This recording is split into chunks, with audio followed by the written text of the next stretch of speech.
Hello everyone, আসসালামু আলাইকুম। সবাই কেমন আছেন? আশা করি সবাই ভালো আছেন। শুভ সকাল। আমি এখন আছি হচ্ছে ঢাকায়, আর এটাই হচ্ছে আমার যানবাহন। আজকে আমি ঢাকাটা ঘুরে দেখব যে আন্দোলনের পরে ঢাকার নতুন চেহারাটা ঠিক কেমন হয়েছে। তো চলেন বেরিয়ে পড়ি। তো আমি এখন আছি নির্বাচন অফিসের সামনে, পাসপোর্ট অফিসের সাথেই। তো এই এলাকাটা দেখতে পাচ্ছেন। আমি যে এলাকাটাতে আছি এই এলাকায় কিন্তু কদিন আগেও ভীষণ পরিস্থিতি খারাপ ছিল, আর এখনও দেখতে পাচ্ছেন যে এখন কতটা ক্লিন আর কতটা পরিষ্কার।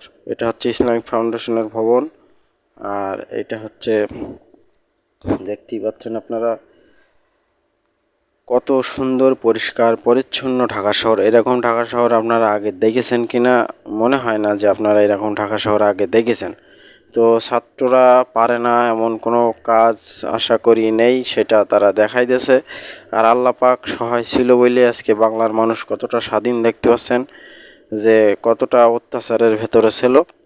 তো আজকে ঢাকা শহরের মানুষ একটু মন খুলে নিঃশ্বাস নিচ্ছে, কতটা পরিষ্কার পরিচ্ছন্ন একেবারে।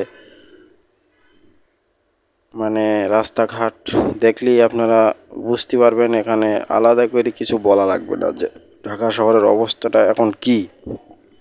তো আমার ভালোই লাগতেছে যে নতুন ঢাকা শহর এক স্বাধীন স্বাধীন ঢাকা। হ্যাঁ, 2024-এর ঢাকা।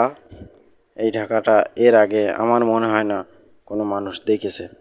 তো ছাত্রদের প্রতি অসংখ্য অসংখ্য ধন্যবাদ। তাদের ঋণ কখনোই শোধ করা সম্ভব না।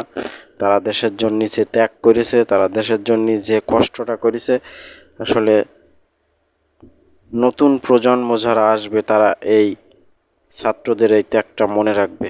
তো ভালো থাকবেন সবাই, সুস্থ থাকবেন। আল্লাহ হাফেজ।